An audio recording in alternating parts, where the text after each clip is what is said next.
I have a frog in my throat. Hi, my name is Courtney, and I am very passionate about helping women with invisible illnesses realize that you can still lead a pretty healthy and active lifestyle. It's just not going to be the one that you had envisioned for yourself. But and I know I say it all the time, but really, what the hell else are you going to do about it? You can't just sit there and feel sorry for yourself. It's self fulfilling. Your life is just going to get worse. I haven't ranted about, this is way off topic. I haven't ranted about the support groups that I found when I was first diagnosed. And I was just so desperate to find somebody else that I could relate to, somebody who understood what I was going through. Now, I'm not saying there's not good support groups out there. There has to be, right? There has to be. It's just a numbers game. There's got to be some good ones. But all the ones that I found, it was such a race to the bottom of everybody. My life sucks the worst. No, it doesn't. My life is way worse than yours. Well, guess what? They were all freaking miserable. Why? Because that's what they chose to focus on. That's how they decided to live their lives. That doesn't have anything to do with health issues. I've known people who were relatively healthy who made those same kind of choices. And, they're miserable. And for all of my health problems and all my anxiety issues, I'm really a pretty happy person overall. I'm a pretty positive person overall.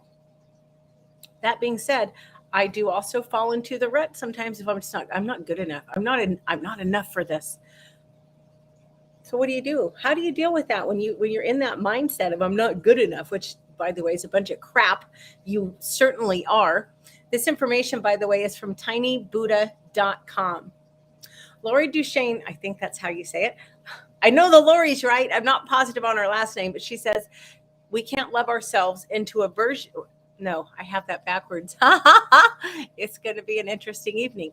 We can't hate ourselves into a version of ourselves that we can love. Well, of course not. Of course not. But a lot of us do that. So, first step, don't compare yourself to other people. That is the quickest way to rob yourself of happiness. First of all, you don't know their story. All you know is what they've chosen to share with you. All you know is what they've chosen to put out there in the world.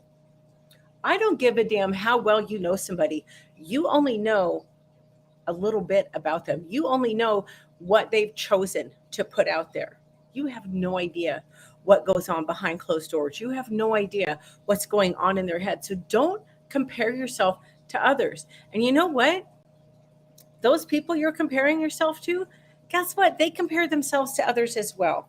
And they probably come up short as well. You know why? Because 99% of the time, and yes, that is a stat I just pulled out of thin air, but most of the time, we're comparing like our chapter 1 or 2 to their chapter 30. Well, of course, you're going to come up short. That's it. That's just a given. So don't compare yourself to other people and don't envy them. They're just human beings. They have the same challenges and struggles as the rest of us. Look, success leaves a trail. If you really want what someone else has, figure out how they got there and just recreate it, personalize it, and recreate it in your own life.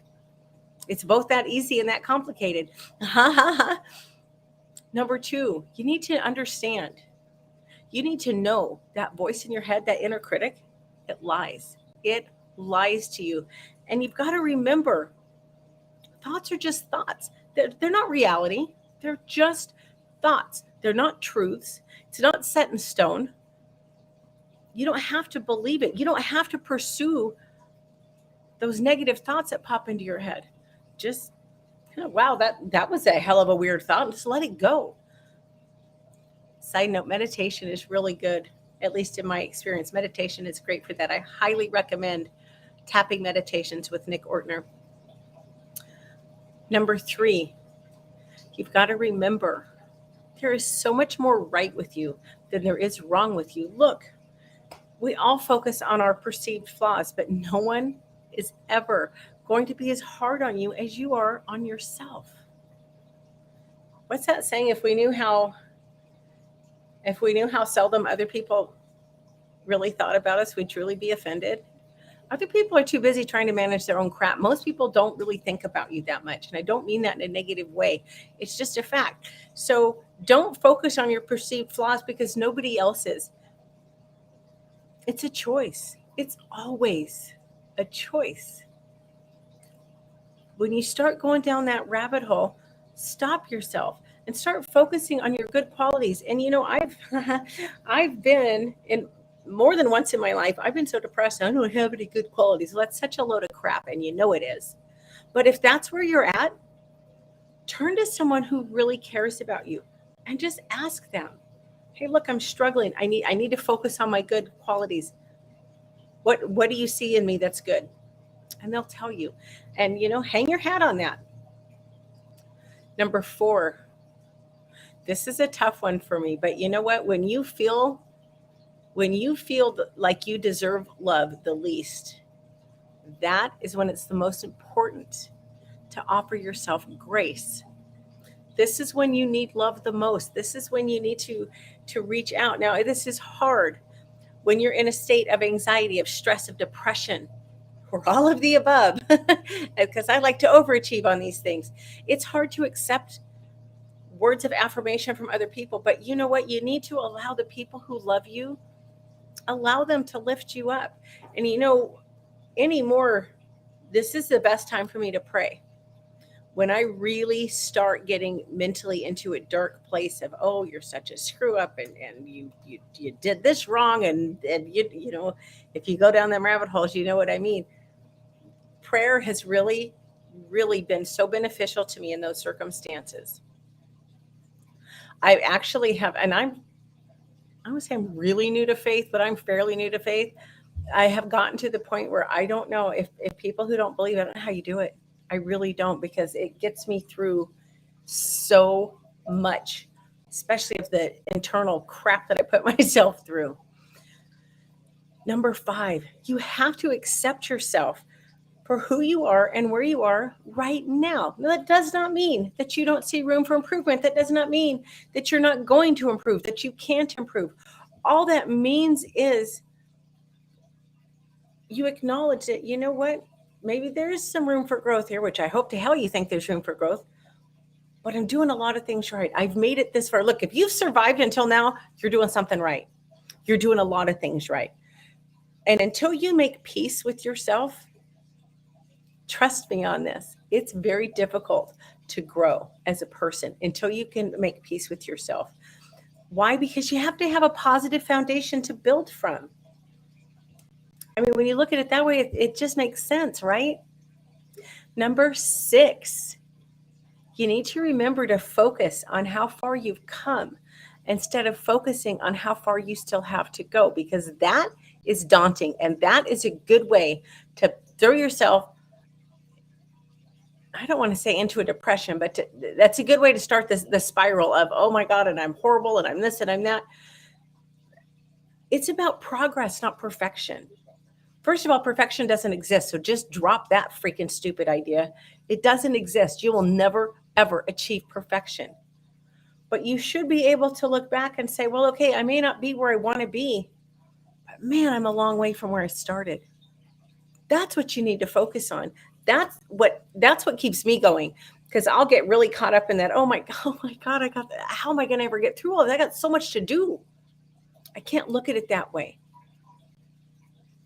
I don't always catch it right away, but when I start down that road, if I can tell myself, okay, wait, yeah, I do have a long way to go, but my gosh, look how far I've come.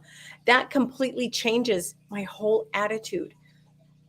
You need to celebrate your wins, especially the little ones. Why? Because the big things don't come along very often. And if you don't celebrate the small wins, you're not going to do a lot of celebrating. And when you're really struggling, those little wins, remembering to take a moment at the end of the day to acknowledge, okay, maybe I didn't get everything accomplished today that I wanted to, but look at all the things that I did.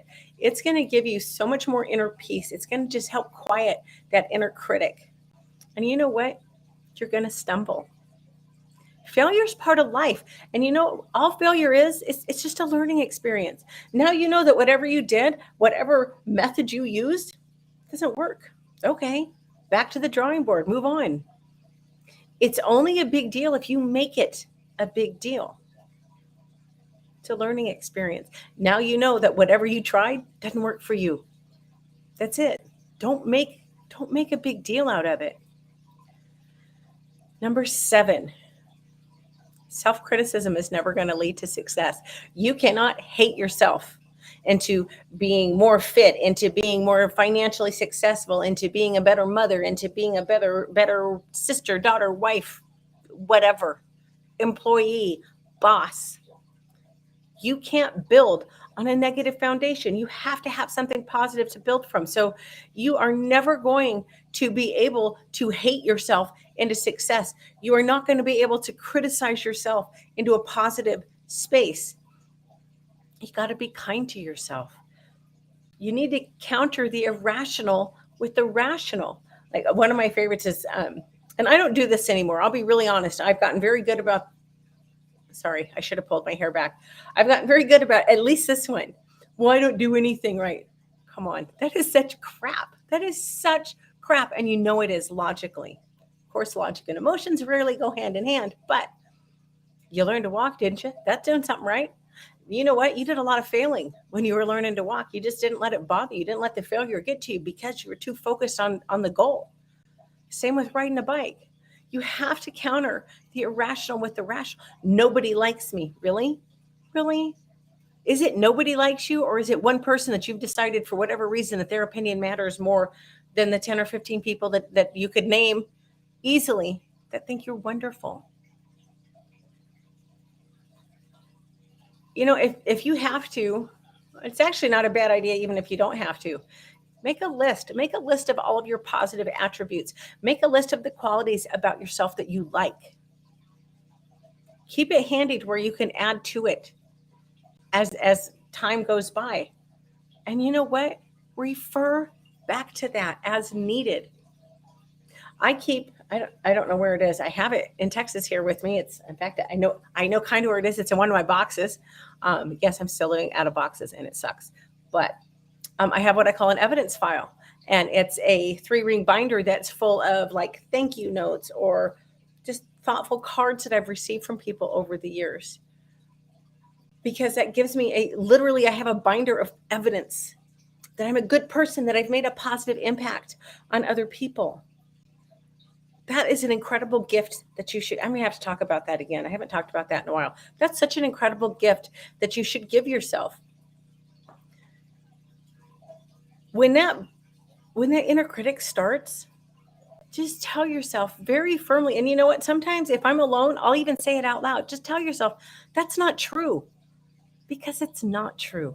And you know that it's not true.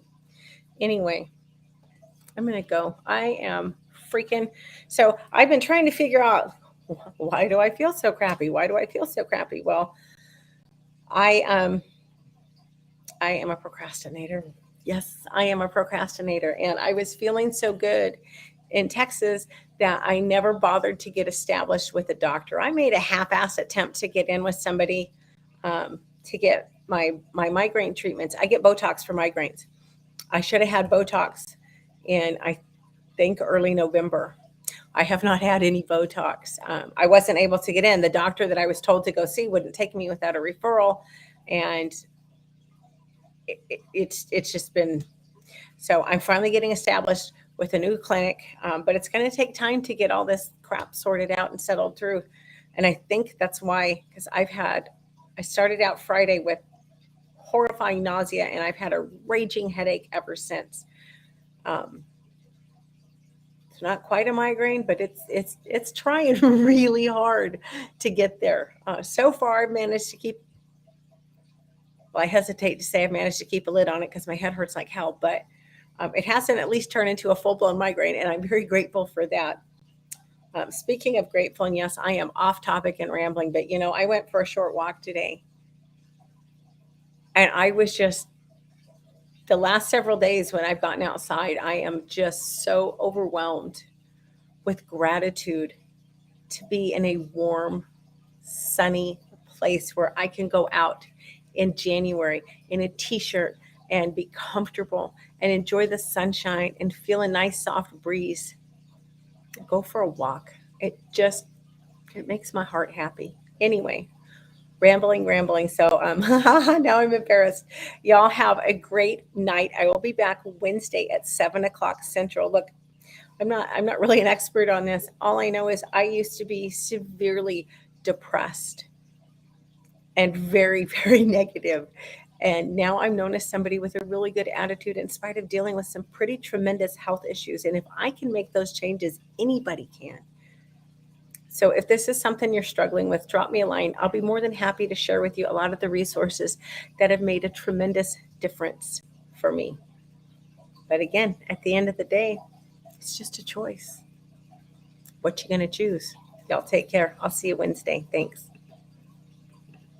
Whoops.